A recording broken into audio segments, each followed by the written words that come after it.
Sorry Nita aunty, आज मैंने पोहे में मूंगफली नहीं डाली। वो मम्मी की रसोई में ना खत्म हो गए थे। इनफैक्ट सब कुछ ही खत्म हो गया है। पूरी रसोई फिर से भरनी पड़ेगी। सब लोग इतने ज्यादा परेशान है ना कि किसी को कोई सुध ही नहीं है कि क्या है और क्या नहीं। इसलिए आज पोहे वैसे नहीं बने हैं जैसे आपको पसंद है। पर आप ये पोहे खाते ना तो मुझे पता है आप यही कहते, ये तो बहुत टेस्टी है रीत। कुछ भी कहो, तेरे हाथों में तो जादू है ना?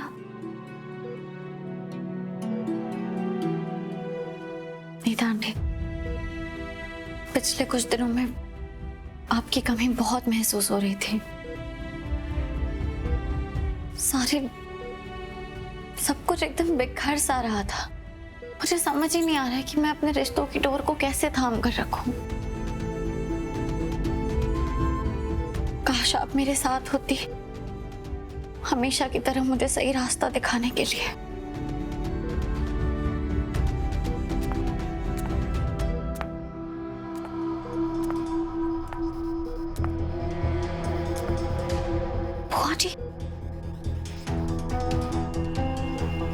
बुआ जी तो यहीं आ रही है। अब जब सूर्यवंशी परिवार से मेरा रिश्ता टूट गया और बुआ जी ने मुझे यहाँ देख लिया तो वो सोचेगी कि मैं नीता आंटी को वजह बना के घर में वापस आना चाहती हूँ। और उन्नति को भी पता चल गया तो वो बहुत बड़ा तमाशा करेगी। मुझे चुप जाना चाहिए।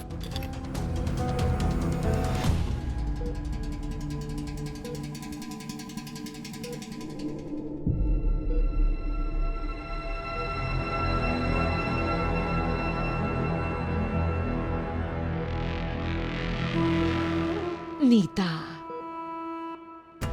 कैसी हो?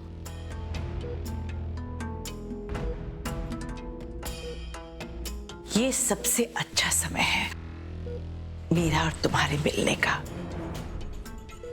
जब यहाँ कोई डॉक्टर, कोई नर्स, कोई घर वाले नहीं होते मेरे दिल की बात सुनने के लिए जो मैं तुमसे करती हूँ। क्योंकि तुमसे बेहतर मुझे और कौन जान सकता है। चलो तुम्हें थोड़ी घर की बातें बताती हूँ। उन्नति भी ठीक है, मतलब नाराज है, लेकिन फिर भी ठीक है। और तुम जानती हो लेटेस्ट बात क्या हुई है? जिस बात के लिए मैं इतने महीनों से प्रार्थना कर रही थी वो हो गया।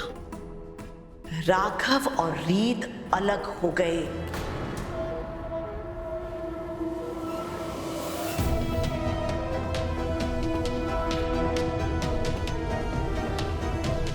सुना तुमने?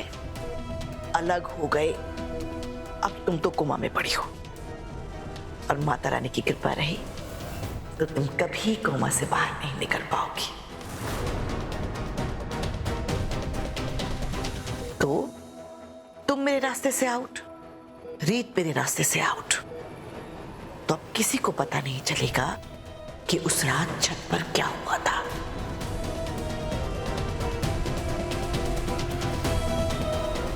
कोई है जो तुम दोनों को अलग करना चाहता है। देखा तुमने, वो अंधेरी रात तुम्हारी जिंदगी की सबसे काली रात बन गई और मेरी सबसे सुनहरी रात। तुम्हें क्या लगा तुम्हारी मुट्ठी में जो 2-3 बाल फंस गए थे उससे सारा राज खुल जाएगा?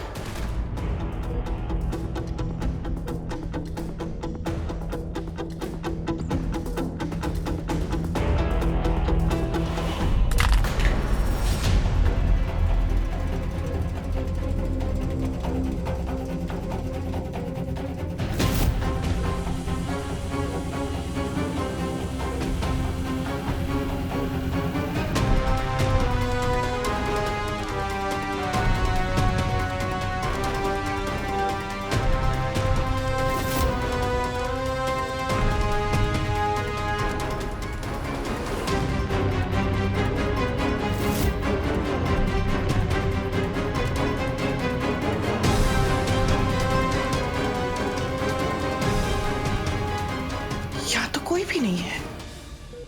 हाँ, हवा से कुछ गिर गया होगा। और देखो मैं कैसे घबरा गई। कोई बात नहीं, तुम आराम से सोती रहो। हाँ, सोती ही रहो।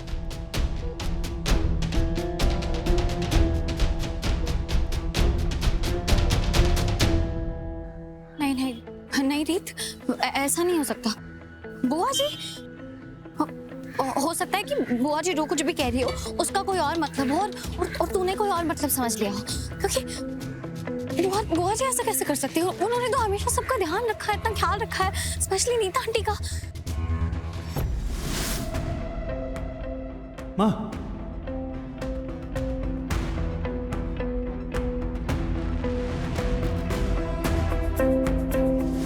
लेकिन जिस रात नीता आंटी का एक्सीडेंट हुआ था, जिस रात वो छत से गिरी थी, उस दिन बुआ जी कहाँ थे?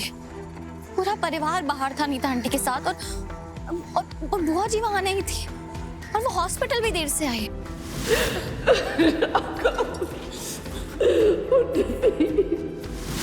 और जिस तरीके से वो नीता आंटी के लिखे हुए क्लू को साफ कर रही थी, उसका क्या मतलब होगा?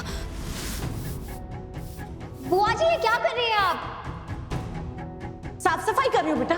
पर आप उसे क्यों साफ कर रही है? पर बुआ जी ने तो हमेशा हर रिश्ते को संजो कर रखा है, सबको हिम्मत दी है, पूरे परिवार को जोड़ कर रखा है।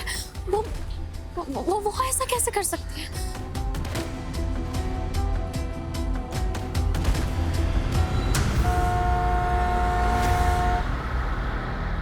रीत, तुझे अभी अपने दिमाग की नहीं, अपने दिल की सुननी चाहिए। तेरे दिल ने कभी तुझे गलत इशारा नहीं दिया। और वैसे भी नीता आंटी कहती है ना कि जब सवालों का वजन बहुत ज्यादा हो, जवाब अपने दिल पे छोड़ देना चाहिए।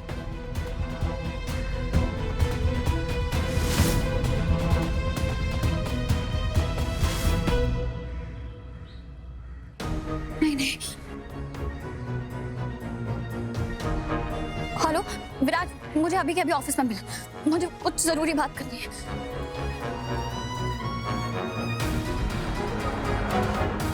रिक्शा,